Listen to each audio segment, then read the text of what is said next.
પહેલા છે ને તું આ 5 દિવસ છે ને મંદિરવાળા રૂમમાં ન આવતી કે પછી કિચનમાં ન આવતી કે પછી કોઈને અડતી નહીં.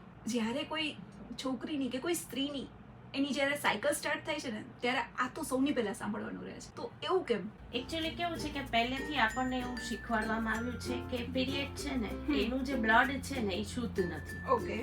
અને એક જાતનો ટેબુ છે કે આપણા શરીરમાંથી ખરાબ લોહી બહાર નીકળતું હોય છે. એટલે પીરિયડ વાળા સમયમાં ભગવાનને અડવું તો એ પાપ લાગે. પછી એમ કે કિચનમાં જઈએ તો એમાં ભોજન ન બનાવી શકાય, અથાણા ન અડી શકે કે અથાણા બગડી જાય. આ બધા આપણા જે માન્યતાઓ છે એ પહેલાની માન્યતાઓ હતી જે હજી ચાલી આવે છે. ઘણે ખરે અંશે એ દૂર થઈ છે, પણ હજી લગભગ બધા જ ઘરોમાં જ્યારે કાંઈ પણ ભગવાનનું હોય ને ત્યારે એ કહેવામાં જ આવે છે કે ભાઈ મંદિર અથવા ભગવાન સમયે તું પીરિયડમાં હો ને તો દૂર રહે છે.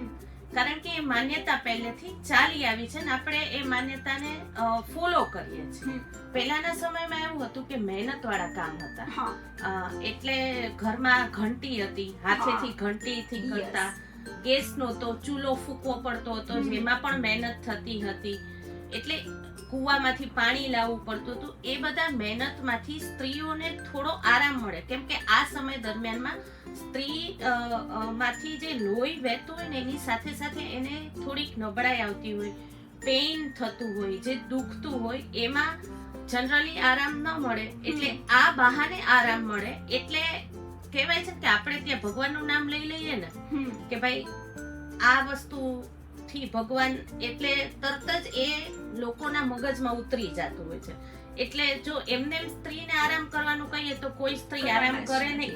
પણ તમે એમ કહો કે આને લીધે તારે ભગવાન પાપ કરશે અથવા તારે ખરાબ વસ્તુ છે એટલે સ્ત્રી તરત માની જવાની અને એ બધા કામ નહીં કરે અને સાઈડમાં બેઠી રહેશે.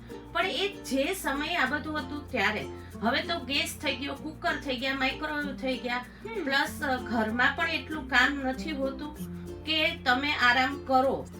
જો તમારે પેઇન થતું હોય ને આરામ કરવાનો થતો હોય તો કરવો જોઈએ, પણ એને અને ભગવાનને અડવાને કોઈ જ સંબંધ નથી. ઘણી વાર છે ને આપણે આ જે પીરિયડ્સની જે વાતો હોય છે ને આપણે ક્યારેક આમ કરતા શરમાતા હોય છે કે ક્યાંક અચકાતા હોઈએ છે. ક્યારેક આવી રીતે ફેમિલીમાં સાથે બેઠા હોય, ઘરના જેન્ટ્સ હોય તો એની સામે એ વાત કરતા ક્યારેક અચકાતા હોય છે. પછી મમ્મીને આમ કોર્નરમાં બોલાવીને કે મમ્મી આવ્યો તો એ કેવી રીતે આમ? એમાં કેવું છે કે આપણા ઘરમાં મેં તમને કીધું કે પહેલેથી પીરિયડને આપણે કંઈક અછૂત વસ્તુ જ ગણીને ચાલીએ છીએ.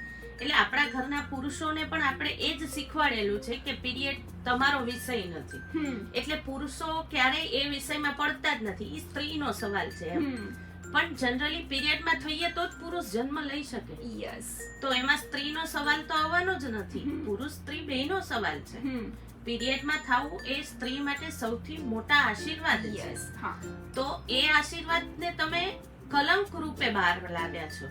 એટલે આપણે પુરુષોને એમાં વચ્ચે નથી લેતા. ઈ દિવસો મને યાદ છે હું નાની હતી ત્યારે એમ કહેતા કાગડો અડી ગયો. અચ્છા, હા. આપણને વિચાર આવે કે અરે અહીંયા કે કાગડો ક્યાંથી ઉડવા આવ્યો? કેમ કે હું નાની હતી ને ત્યારે મારા ફઈબા હતા, તો મારી જે મોટી સિસ્ટર હોય, કઝિન સિસ્ટર ને બધા, તો એ ક્યારેક પીરિયડમાં થઈ ગયા હોય તો ફઈબા ક્યારેક હોય. મને એમ કે હું ડેડને અડી ગઈ કાં ગરોડીને અડી ગઈ. અને મને એમ ટેન્શન થાય, ગરોડીને ત્યાં ઉપર જઈને શું અડવા શું ગયા? તમને એવી શું જરૂર હતી કે ત્યાં અડવા ગયા? મારથી દૂર રહે જાય કે હું ગરોડીને અડી ગઈ. એટલે મને થાય કેમ ગરોડીને અડવા શું કામ ગયા? અને અડી ગયા ભૂલમાં તો શું થઈ ગયું? હેન્ડ વોશ કરી લ્યો. હા, એટલે આ બધી વસ્તુ પહેલેથી ચાલી આવે છે. એટલે આપણે આપણા ઘરના પુરુષોને ઇન્વોલ્વ જ નથી કર્યા એ બાબતે. પણ હવે ઘણે ખરે અંશે, કેમ કે હવે પહેલા તો 8મા 9મા છોકરીઓ પીરિયડમાં થતી હતી. હવે એ સમય પણ ઓછો થઈ ગયો છે. 10 વર્ષની છોકરીઓ પીરિયડમાં થવા માંડી છે.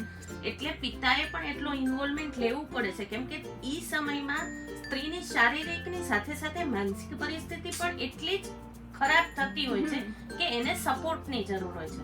અને ખાસ જો સ્ત્રી કરતા પુરુષ જ્યારે કોઈ ભાઈ છે કે પપ્પા છે એ એને જેટલું સમજે ને એ જે છોકરી છે એના માટે એ સમય સરળ પસાર થઈ જાય. એટલે આપણે જ એવું ઘરનું વાતાવરણ બનાવવું પડે કે આપણા ઘરમાં પીરિયડ એટલે ઈ કઈ ખરાબ વસ્તુ નથી. જ્યારે તમે વાત કરી શકો કે હું આજે પીરિયડમાં થઈ છું, અથવા તમે નેપકિન લેવા જાઓ તો કદાચ કેમિસ્ટ કે દુકાનવાળો પેક કરીને આપે તો તમારે જ ના પડે. હું તો હાલતા અને હું પોતે કરું છું, એવું નથી કે હું જસ્ટ અહીંયા કહેવા માટે કરું છું. મારા ઘરમાં મારો દીકરો છે, બરોબર. આજથી લગભગ 5-6 વર્ષ પહેલા હું સેમ આવી જ રીતે એક FM સ્ટેશનમાં ગઈ હતી. ત્યારે મારા સનને હું સાથે લઈને ગઈ અને એ બેઠો તો ને હું આ બધી જ ચર્ચાઓ કરતી હતી. અને ત્યારે મારો સન આઈ થિંક 16-17 વર્ષનો હશે, પણ એને ખબર હતી. એને જ્યારે પણ હું પીરિયડમાં થાવ ત્યારે એ પોતે એના પપ્પાને એમ કે ભાઈ હમણાં થોડાક દિવસ તમે શાંતિ રાખજો, કેમ કે મમ્મીનો મગજ આને કારણે ઠેકાણે નહીં. એટલે આ વાતાવરણ પૂરું પાડવું પડે. પુરુષો કોઈ વિષયથી આઘા રહેતા જ નથી, આપણે એમને રાખીએ છીએ. ઘણી વાર એવું થતું હોય છે કે કોઈ લેડી આવી રીતે પીરિયડમાં હોય છે અને ઘણા બધા આવી રીતે મૂડ ચેન્જ થતા હોય, મૂડ સ્વિંગ્સ થતા હોય, રાઈટ? તો એ ક્યારેક સમજી નથી શકતા એમના પાર્ટનર, એના પાર્ટનરને બહુ લવ કરતા હોય છે, પણ એ સમજી નથી શકતા ઓકે આનો મૂડ આના લીધે સ્વિંગ થાય છે. તો એનું રીઝન શું હોય શકે? એનું કારણ કે સ્ત્રી નથી. પહેલું મોટું રીઝન એ છે કે આપણને જે ફીલ થાય છે કે આપણે જે અનુભવીએ છીએ એ લોકો નહીં અનુભવી શકે. આપણે એમને સમજાવવું પડશે કે ભાઈ હું આ પરિસ્થિતિમાં આ 4 દિવસ અથવા આ 4 દિવસ, એવું નથી કે તમે પીરિયડમાં હો ત્યારે તમારા મૂડ સ્વિંગ થાય. પ્રીમેન્સિસ ટાઈમે પણ થતા હોય છે 2-3 દિવસ અને પછી એટલે એને કેવું પડે કે ભાઈ આ અઠવાડિયું છે ને તમે ધ્યાન રાખજો, અને એ લોકો રાખી શકે. આપણે સાંભળીએ છીએ ઘણી વખત કે ડાર્ક ચોકલેટ ખાવાની. મ્યુઝિક સૌથી સારામાં સારી વસ્તુ છે કે તમને એ કરે. તમે બહાર ફરવા જાઓ, તમને ગમતી વસ્તુ કરો, એ બધું તમે તમારા પાર્ટનર સાથે કરો ઈ સમય દરમિયાનમાં. એવું નહીં કે તમે ઘરમાં જ બેઠા રહ્યા ને તમને કઈ. અને પાર્ટનરને તમે સમજાવો કે ભાઈ હું આ પરિસ્થિતિમાંથી પસાર થાઉં છું, તમે મને સપોર્ટ કરો તો એ કરશે. એ નહીં સમજી શકે કેમ કે એને ફીલ જ નથી કર્યું. એટલે તમે ઈ આશા રાખો કે તમને જે દુઃખ થાય છે, તમને જે દુખે છે અથવા તમને જે તકલીફ છે એ ફીલ કરી શકે, તો એ શક્યતા નથી. એટલે એના માટે તો હું મારા હસબન્ડની વાત કરું તો હું દર વખતે એમ કહેતું કે ભગવાન આવતે જન્મે તમને સ્ત્રી બનાવી, એ તમે દર વખતે કહી શકો. બાકી તમે બીજી આશામાં તો એનાથી બનતું એ કરે, એના માટે તમારે જ પાછું પ્લેટફોર્મ પૂરું પાડવું પડશે. અને આગળની જનરેશન તો એ કરશે જ, કેમ કે હવેનો જે સમય છે, હવેની જે સ્ત્રીઓ છે એ પોતાના સનને પણ ડોટરની જેમ ટ્રીટ કરે છે. અને સનને એટલું જ, એટલે કે દીકરાને પણ એટલું જ શીખવાડે છે કે ભાઈ સ્ત્રીને કઈ રીતે કયા સમયે સાચવવી જોઈએ, અને એ સાચવી શકશે. એટલે આ જે અત્યારનો જે સમય છે, એટલે કે અમારી જનરેશન છે એ પછીની જનરેશનમાં ખાસો ફેર આવશે અને ધીમે ધીમે આવી રહ્યો છે. સર, તમારા ઘરમાં જ્યારે આ સિચ્યુએશન બને છે ત્યારે તમારા કેવા વિચારો છે? આ તો દર મંથની વાત છે એટલે રિપીટ તો થાય જ છે. પણ એટલું ચોક્કસ કહીશ કે મને સાઉથના ફિલ્મ જોવાનો શોખ છે. હું સાઉથના ફિલ્મ જોતો હોઉં છું તો એની અંદર જ્યારે કોઈ દીકરી પીરિયડમાં આવવાની હોય ત્યારે એને ઉત્સવ તરીકે એ લોકો મનાવે, અને એમાં જમણવાર ને એવું બધું પણ હોય છે. એટલે એ ઉપરથી જ હું કહું છું કે આ કોઈ વસ્તુ ખરાબ નથી, અને જે પેઇન છે એ હું ક્યારેય સમજી શકવાનું નથી. એ મારાથી જે યોગ્ય બને એ બધી હું હેલ્પ કરી શકું, બસ એ જ વસ્તુ છે. બાકી આ કોઈ વસ્તુ મારા મતે ખરાબ નથી. અને બીજી વસ્તુ કહું તો મારા ઘરમાં મારા ભગવાન માટે તો મને આવી કોઈ જાતની આભડછેટ જેવું મને લાગતું નથી, કારણ કે એ મારા ભગવાન છે અને એને કોઈ દી એવી ડિમાન્ડ કરી નથી કે મારી જે કોઈ સ્ત્રી પીરિયડમાં હોય તો મારી બાજુમાં ન આવે, સ્પેશિયલી મારા ભગવાને. બાકી માતાજી છે, માતાજીનું જ સ્વરૂપ છે અને માતાજી પોતે સ્ત્રી છે. હવે 51 આ જે આપણા શક્તિપીઠ છે એમાંનું એક શક્તિપીઠ કામાખ્યા છે, એ પણ આ જ વસ્તુ માટે પૂજનીય છે.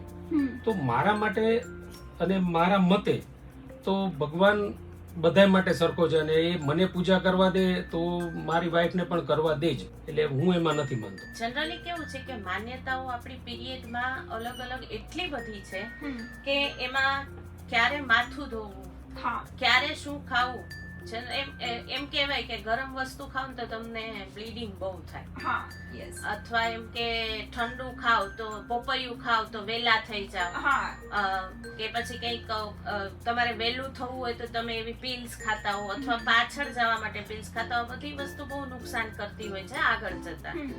એવી જ રીતે માથું ધોવું તો માથા ધોવાને ને પીરિયડ ને કોઈ લેવા દેવા નથી. અને આ માન્યતા ઉપરથી જ મને એક વસ્તુ યાદ આવે છે કે કેવું હોય કે તમે ભગવાનનું કંઈ કરતા હો ને ત્યારે આપણે દવા તો કરીએ છીએ કે ભાઈ પીરિયડમાં મોડા થઈએ ને એટલે આપણે દવા લેતા હોઈએ. જે મારા મમ્મીએ લીધી હશે, મેં પણ વર્ષો પહેલા લીધેલી છે, પણ હવે હું નથી લેતી કેમ કે હવે હું આ બધામાંથી આમ બહાર નીકળી છું. પણ એ સાથે સાથે આપણે એવું પણ હોય છે કે એક દિવસ ઉપવાસ કરી લ્યો ને ફૂલ મીઠા વગર, ઓકે, એટલે તમે ત્રીજે દિવસે મંદિરમાં જઈ શકો. હવે એ વસ્તુ મારા મગજમાં એટલે નથી ઉતરતી કે જો તમે માનો છો તો પૂરું માનો, તો પછી તમે 5 દિવસ તો તમારા પીરિયડ આવવાના છે. જ્યાં સુધી તમારું બ્લીડિંગ ચાલુ છે ત્યાં સુધી તમે અશુદ્ધ જ છો. તમે ઉપવાસ કરવાથી કોઈ શુદ્ધ ન થઈ શકો. આવી બધી માન્યતાઓ છે કે ખાવામાં પણ પપૈયું ખાઈ લેવાથી અથવા એમ કે ઠંડક તકમરિયા ખાધે રાખો. હવે એને લીધે તકમરિયા કે ઈસબગુલ કે તમે એવું ઠંડક કરવા માટે કે ભાઈ મોડા ટાઈમમાં થઈએ એને લીધે તમારા શરીરમાં તમે બીજી બધી રોગો નાખો છો. આ બધી વસ્તુ બહુ અત્યારે કહેવાય ને કે તમારા શરીરને અત્યારે અસર ન કરે. ધારો કે તમે પીરિયડ રોકવાની પિલ્સ લ્યો છો તો એ અત્યારે તમને કોઈ અસર નહીં કરે, પણ આગળ જતા તમને બેબી થવામાં તકલીફ થાય. એ સિવાય તમને અલગ અલગ તમારા શરીરના પાર્ટ્સમાં તમને કદાચ યુટ્રસનું કેન્સર પણ એને લીધે થઈ શકે છે એવું કીધેલું. અને એક હમણાં જ મેં ક્યાંક જોયું હતું કે એક લેડી પીરિયડ્સ રોકવા માટેની પિલ્સ લીધી અને એને એટેક આવી ગયો. કેમ કે પીરિયડ્સ રોકવાની પિલ્સ થી, હું ડોક્ટર નથી, મને ખબર નથી કે શું છે, પણ એનાથી તમારો બ્લડ ક્લોટ થાય. ક્લોટ થાય એટલે તમને હાર્ટમાં અસર કરવાની. એ આ બધી વસ્તુ છે કે જે આપણને એમ થાય કે ઓકે દવા લેવાથી શું 4 દિવસ મોડા થશું, 5 દિવસ મોડા થશું, પણ જે વ્યક્તિ દવા લે છે ને એને ખબર છે કે આ દવા લેવાથી 5 દિવસ પછી જે પીરિયડ આવે છે ને એટલા પેઇનફુલ હોય છે અને એમાં રિસર્ચ તમને ક્લોટ પડતા હોય ને દેખાય. કેમ કે મેં અનુભવેલી જ વસ્તુ કહું છું કે મેં પણ કરેલું હતું. જે તે સમયે મારા વડવાઓ મારા પેરેન્ટ્સ માનતા હતા તો મારે માનવું પડતું હતું. હવે હું ઈ લેવલે છું કે હું માનતી નથી અને બધું કરું છું. એટલે જે 28 દિવસની જે સાયકલ હોય છે એ 28 દિવસે તમારું જે બ્લડ છે, જે અશુદ્ધ બ્લડ છે એ બીજા બ્લડને શુદ્ધ કરવા માટે નીકળતું હોય છે અને તમે એને જ રોકી રાખો તો પછી સાઈડ ઇફેક્ટ્સ તો થવાની જ છે. જાનવીબેન, આ એક તો પેલું કે આ અશુદ્ધ બ્લડ પણ નથી. આ બ્લડ શરીરનો ખાલી તમારા શરીરમાં એ બ્લડની જરૂર નથી, એટલે નીકળી ગયું. જેમ તમારી નસકોરી ફૂટે છે ને એમ ખાલી જગ્યા જુદી છે બ્લડની નીકળવાની. બાકી સેમ વસ્તુ છે. હવે નસકોરી ફૂટે તો તમે એને અડીને હાથ ધોવા જાવ છો કે ના ના આ તો અશુદ્ધ બ્લડ છે, આનાથી મને કઈ થશે, એવું નથી. આ પણ સેમ બ્લડ છે જે આપણા શરીરમાં નથી જરૂર. કેમ કે આપણે પીરિયડમાં થઈએ જ શું કામ?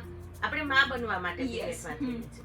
એટલે એ સમયે તમારા જે એગ્સ છે એ એટલા ન પેલા થયા હોય એટલે તમે પીરિયડમાં થઈ જાવ છો. પાછું કહું છું, હું કોઈ ડોક્ટર નથી. હું જે સાંભળું છું, વાંચું છું ને સમજું છું એ પ્રમાણે વાત કરું છું. એટલે ટૂંકમાં ઈ બ્લડ એવું છે કે જે તમે માં નથી બની શકે એટલે તમે પીરિયડ્સમાં થયા છો. અને એટલે જ કે કહેવાય છે કે પીરિયડ્સ નું બ્લડ તો ઉલટાનું પ્યોર કહેવાય.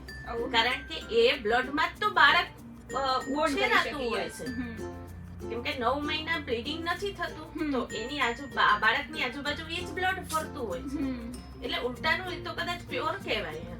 આપણે જેમ વાત કરી કે કોઈ પણ દીકરી છે એ અત્યારે તો જો કે વહેલી થવા લાગી છે. તમે જેમ કીધું એમ 8 થી 10 વર્ષમાં, બાકી 12 વર્ષથી આસપાસ જ્યારે એનું સ્ટાર્ટ થઈ રાઈટ આ પીરિયડ સાયકલ કે 45 વર્ષ સુધી થતું હોય, તો પછી આફ્ટર જે 45 વર્ષ પછી જે થાય છે જે આપણે કહીએ મોનોપોઝ, તો વોટ ઇઝ એકચ્યુઅલ મોનોપોઝ? મતલબ કે એમાં એના સિમ્પટમ્સ શું છે, એમાં કેવી કેવી પ્રોબ્લેમ થતી હોય છે?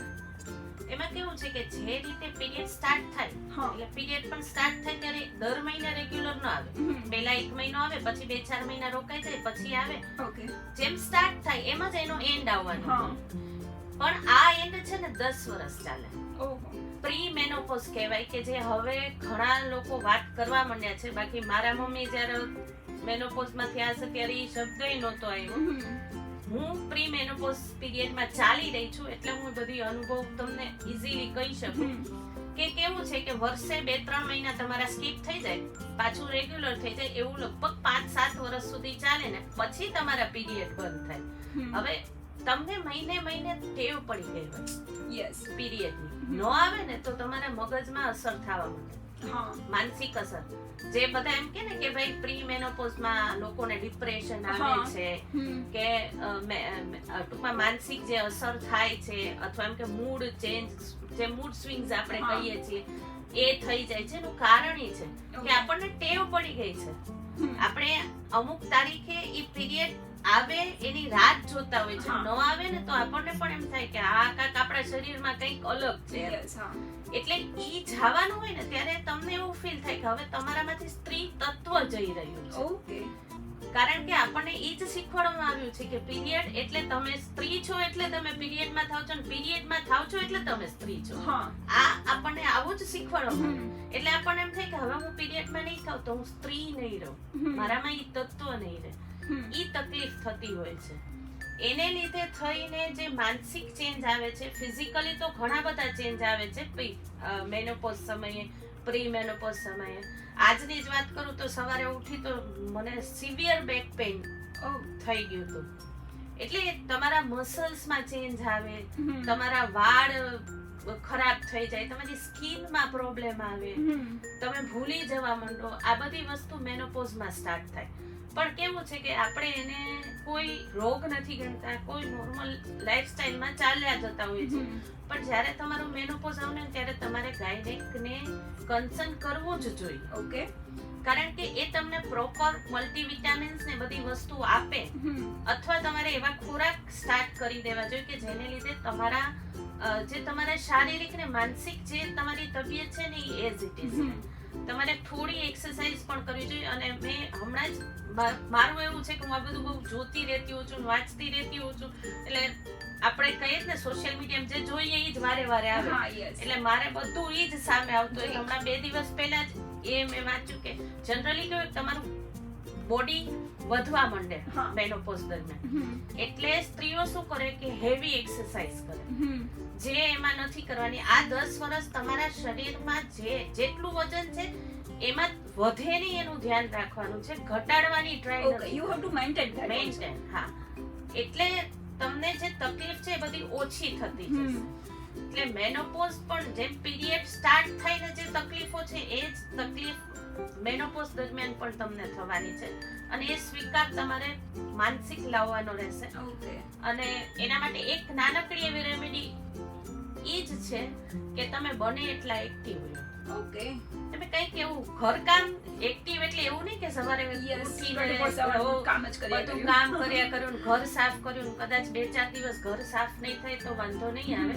પણ તમે કોઈ એવી એક હોબી ડેવલપ કરી કે જેને લીધે તમે તમારા માટે ટાઈમ કાઢી. ફિઝિકલી એઝ વેલ એઝ તમે મેન્ટલી પણ મેન્ટલી બહુ જ જરૂરી છે. ફિઝિકલી માટે તો તમારી પાસે દવાઓ છે જ.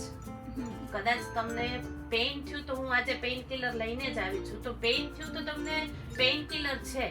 પણ તમે ડિપ્રેશનમાં ગયા તો દવા છે, પણ એ દવા જ કેવી છે કે તમને સુવડાવી દેશે. તમે મેન્ટલી એક્ટિવ રહો છો, તમે ખુશ રહેવા છો. બસ મૂળ તમે કોઈ એક હોબી. અને એક ખાલી મેનોપોઝ વાળી સ્ત્રીઓની વાત નથી, દરેક સ્ત્રીએ એ કરવાની જરૂર છે કે કોઈ એક નાનકડી એવી હોબીઝ ડેવલપ કરો. જરૂરી નથી પણ રસોઈ બનાવવી હોબી છે જ નહીં, જેની હોય એની ઓકે. પણ તો રસોઈ બનાવવી એટલે ફરજિયાત તમે રોજ 2 ટાઈમ રસોડામાં જઈને કર્યા રાખો, એ તો રૂટીન થઈ ગયું. હોબી એટલે કે જે કરો ને ત્યારે તમે આજુબાજુની દુનિયા બધી ભૂલી જાવ ને એને હોબી કહેવાય. એટલે એક